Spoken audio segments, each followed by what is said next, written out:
Selamat datang kembali di Panel Story. Kali ini saya yang akan menemani kalian untuk membahas alur film yang luar biasa. Apalagi kalau bukan film yang berjudul Shawshank Redemption.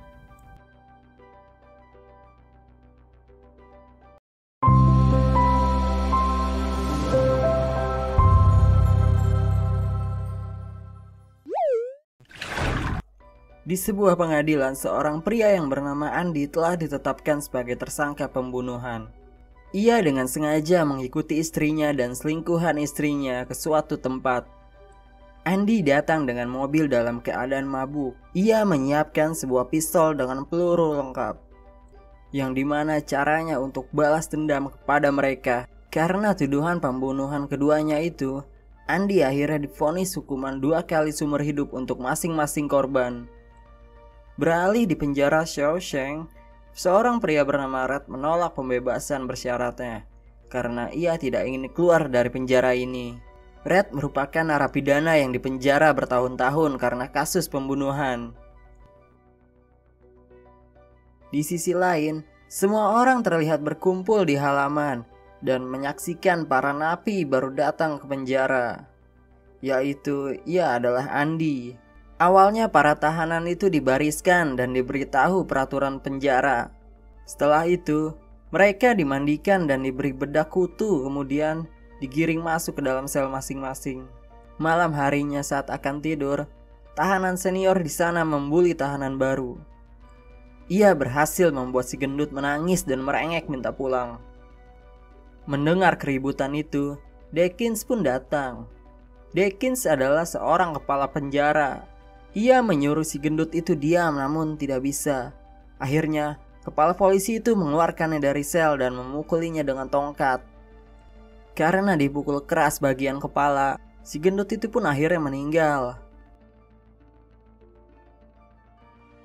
Waduh, kacau nih si Lop.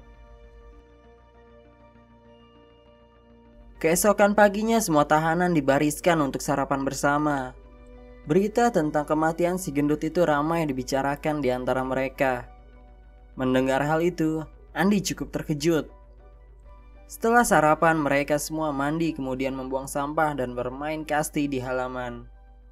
1 bulan menyendiri dan tidak berinteraksi dengan siapapun, Andy akhirnya mulai berbicara dengan seseorang, dan orang itu adalah Red. Andy meminta untuk dicarikan sebuah palu karena ia rindu dengan hobinya, yaitu mengukir batu. Di sana, Red menghimbau agar Andy berhati-hati dengan Sister dan Box, karena sepertinya kedua pria homo itu menyukai Andy. Box dan Sister adalah geng homo yang terkadang mengganggu napi lain. Sejak bertemu Andy, nampaknya Red sudah kagum akan sosoknya. Hal itu terlihat dari tatapannya pada Andy. Berlanjut di sebuah tempat mengambil selimut dan alat mandi, seorang pria menyelipkan sebuah bungkusan untuk Red dan ternyata itu adalah palu pesanan Andy. Red pun memberikan palu tersebut melalui pustakawan keliling dan memberinya sedikit imbalan. Keesokan harinya di dalam gudang, Andy dikepung oleh Box dan Sister. Ia dipukuli habis-habisan sampai wajahnya penuh lebam. Selama di penjara, rasanya bukanlah hal yang mudah untuk Andy, tapi ia berhasil bertahan dengan semua kekerasan di dalamnya.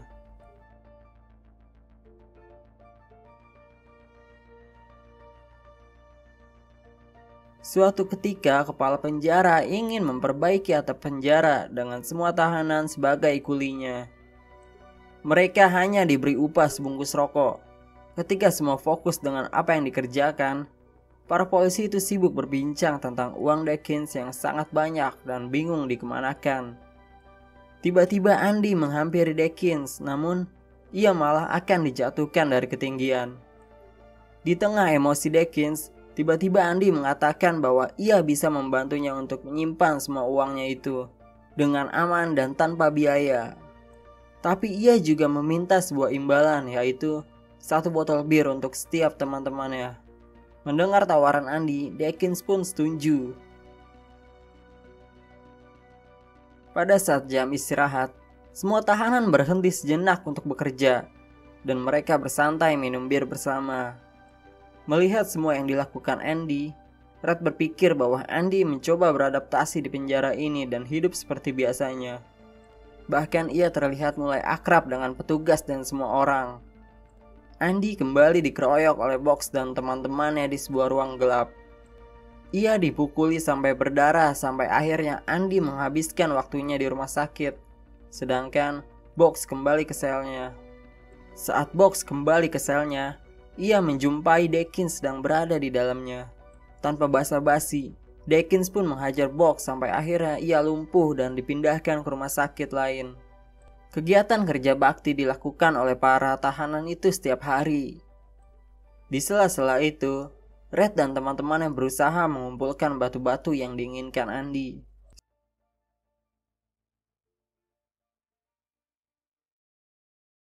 Setelah semua terkumpul, tidak lama pun Andy kembali ke selnya. Ketika ia masuk ke dalam selnya, ia sudah menjumpai semua barang yang diinginkan seperti batu, whisky, bahkan poster wanita yang dulu ia minta kepada Red. Tiba-tiba Tuan Norton, Dekins, serta polisi yang lain melakukan penggeledahan secara mendadak. Norton ini atasannya si Dekins ya. Dia kepala sipir. Saat masuk di sel Andy, semua yang ada di dalam digeledah, namun ia tidak menemukan apapun yang mencurigakan. Andy nampak membaca buku dan ya, Norton menyukai itu. Setelah penggeledahan itu selesai, esok harinya Andy dipanggil ke ruangan Tuan Norton. Andy ditugaskan untuk bekerja bersama Brooks, yaitu seorang pustakawan keliling. Selain itu, Andy diminta langsung oleh Tuan Dekins untuk menjadi pengatur keuangan di penjara. Andy ditugasi untuk mengurus pajak penjaga penjara Shawshank dan sipir. Ia memilih Red untuk menjadi stafnya. Di tempat lain, Brooks sedang menyandra Haywood. Ia melakukan itu karena ia ingin tetap berada di penjara sebagai pustakawan. Masa bebas bersyaratnya sebentar lagi tiba dan Brooks terlanjur nyaman berada di Shawshank. Akhirnya Andy berhasil meredam amarah Brooks dan Haywood selamat. Tentu saja Brooks sudah nyaman di Shawshank. Ia adalah orang yang sangat berguna bagi pustakawan. Sedangkan saat ia bebas di luar sana, ia bukanlah siapa-siapa. Lagi pula Brooks sudah berada di penjara selama 50 tahun. Dengan berat hati, entah apa pertimbangannya, Brooks pun mau dibebaskan dari penjara. Ia berpamitan dengan burung gagak kesayangannya bernama Jack, dan ia membiarkannya terbang bebas.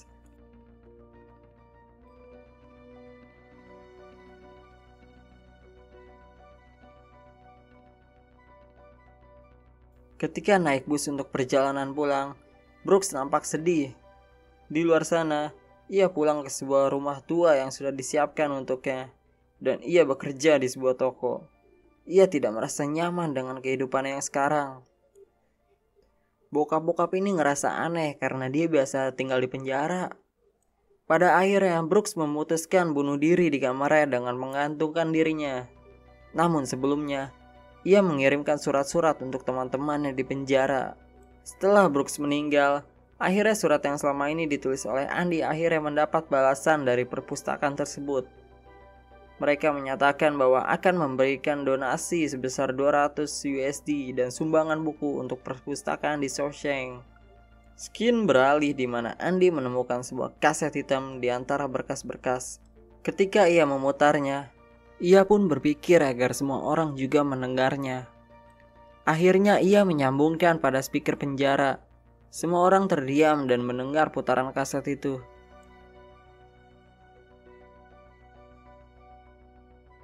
Kepala sipir dan kepala penjara marah dengan ulah Andy, sehingga ia dihukum dan dipindahkan ke ruang lubang sepadan selama 2 minggu. Setelah masa hukuman Andy berakhir, ia kembali berkumpul dengan temannya. Di halaman penjara, Andy menghadiahkan sebuah harmoni kecil untuk Red. Karena sebelumnya Red adalah seorang pemain harmoni. Karena sudah lama ia tidak bermain harmoni, jadi Red hanya menyimpan hadiah dari Andy itu. Hari berikutnya di perpustakaan, Red dan teman-teman yang lain membantu Andy untuk memilah dan menyendirikan buku-buku di sana. Setelah kepergian Brooks, Andy berhasil mengubah perpustakaan kecil itu menjadi perpustakaan besar di New England. Sampai banyak wartawan yang meliput berita tersebut. Andi selalu membukukan setiap perkembangan keuangan maupun perpustakaan di Shawshank. Ia juga menyimpan arsipnya di brankas di ruangan Norton. Nah, jadi si Norton ini penipu. Untungnya si Andi tahu. Si Norton ini manipulasi duit gelap, diputar di luar, dan dibawa ke dalam biar jadi duit bersih. Esok harinya datang tahanan baru bernama Tommy dengan kasus pencurian. Ia seorang berandalan muda yang mempunyai seorang istri dan seorang putri. Tommy ingin mencoba ujian kesetaraan SMA, namun nyatanya ia tidak bisa membaca dengan baik. Mendengar hal itu, akhirnya Andi mulai mengajari Tommy dari awal, yaitu belajar tentang abjad. Tommy ini anak yang cepat menangkap ilmu baru. Andi senang dengan sosok anak muda seperti ini. Dengan adanya Tommy, ia bisa membantunya menciptakan hal-hal baik di sekitar. Setelah 1 tahun belajar, akhirnya Tommy siap untuk ujian. Namun ketika tes terakhir bersama Andi, ia menghabiskan waktu dan sedikit jawaban yang terisi. Tommy pun emosi dan marah. Ia merasa gagal mengerjakan dan sia-sia waktu selama 1 tahun ini. Di perpustakaan, Tommy berbincang dengan Red. Akhirnya ia tahu kenapa Andi bisa masuk penjara ini. Tommy seketika mengingat sesuatu di masa lalu, dan ia bercerita pada Red dan Andi. Jadi si Tommy ini dulu pernah dipenjara di sebuah tempat. Dia bertemu dengan tahanan baru bernama Elmo. Nah, alasan si Elmo ini, dia dulu ngerampok rumah yang di dalamnya itu pria pemain golf yang sedang bercinta dengan wanita yang sudah menikah. Karena ketahuan, si Elmo pun kesal dan menembaknya sampai mati.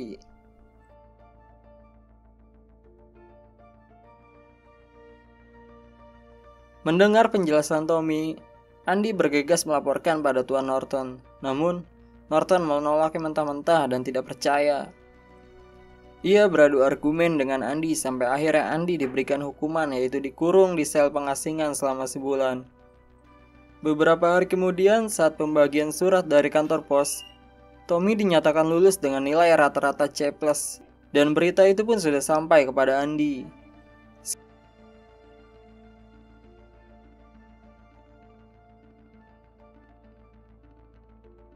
Skin pindah menuju sel Andi. Keadaan sel pengasingannya sangatlah gelap, lembab, dan banyak tikus. Andi sangat menderita di sana.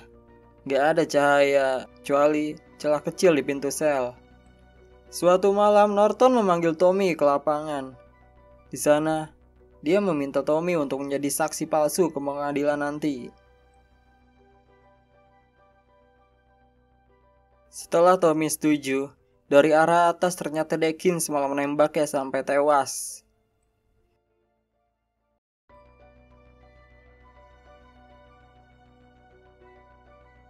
Beberapa bulan berlalu, Andi pun bebas dari sel pengasingan itu. Di tepi lapangan, ia nampak ngobrol dengan Red. Mereka ngebahas tentang apa yang akan mereka lakukan jika keluar dari penjara ini.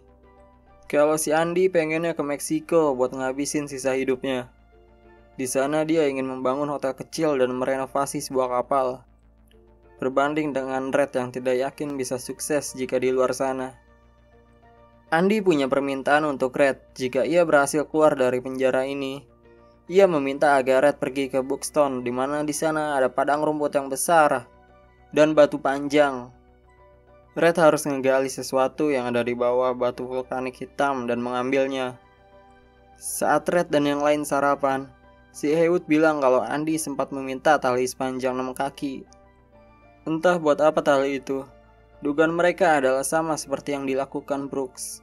Tapi menurut Red itu nggak mungkin. Andi kembali bekerja mengurusi keuangan kepala sipir. Bahkan, ia juga disuruh menyemir sepatunya. Pagi hari saat dibariskan, semua tahanan berkumpul kecuali Andi. Saat penjaga mengecek di selnya, ternyata ia tidak ada. Norton marah dan akan menginterogasi Red. Bersama dengan Red dan penjaga penjara Tuan, Norton masuk ke sel Andi. Di sana cuma ada batu kecil dan poster seorang wanita. Tanpa sengaja Norton melempar batu kecil dan merobek poster tersebut. Setelah poster itu dipindahkan, betapa terkejutnya semua orang melihat terowongan yang berhasil digali oleh Andy, sehingga membuat ia berhasil kabur. Padahal butuh waktu 600 tahun untuk menggali dinding penjara itu, tapi bagi Andy hanya butuh 20 tahun.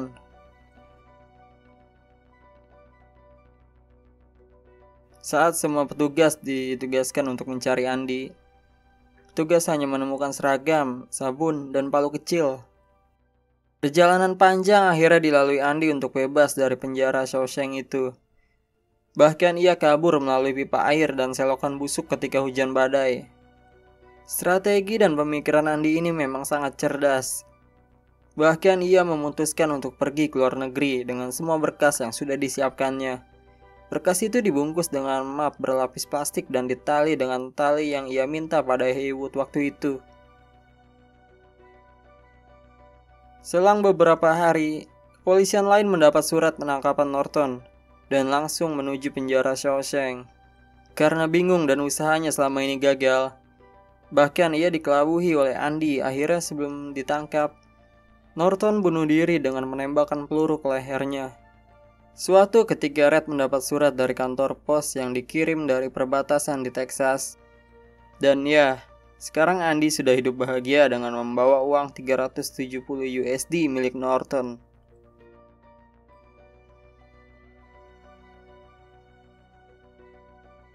Singkat cerita, karena sudah 40 tahun di penjara, akhirnya Red dibebaskan dan bisa menghirup udara segar lagi. Ia tinggal di kamar yang dulu ditempati Brooks setelah bebas. Ia juga bekerja di sebuah toko seperti Brooks dulu. Red tidak akan mengakhiri hidupnya seperti Brooks karena ia mengingat janjinya pada Andy untuk pergi ke Buxton. Sesampainya di sana, Red berhasil menemukan sesuatu di bawah batu hitam dekat pohon besar. Di dalam box terdapat selembar surat dan sejumlah uang. Isi surat itu adalah Andy menunggu Red di Zizua Hatenejo. Sesuai keinginannya ketika masih di penjara, bahwa Andy butuh rekan kerja seperti Red. Tanpa pikir panjang, Red pun menyusul Andy ke Texas. Mereka bertemu di pesisir pantai dan mereka hidup bahagia dengan bisnisnya. Terima kasih untuk kalian yang masih setia untuk menonton di channel ini. Sampai jumpa di kisah selanjutnya.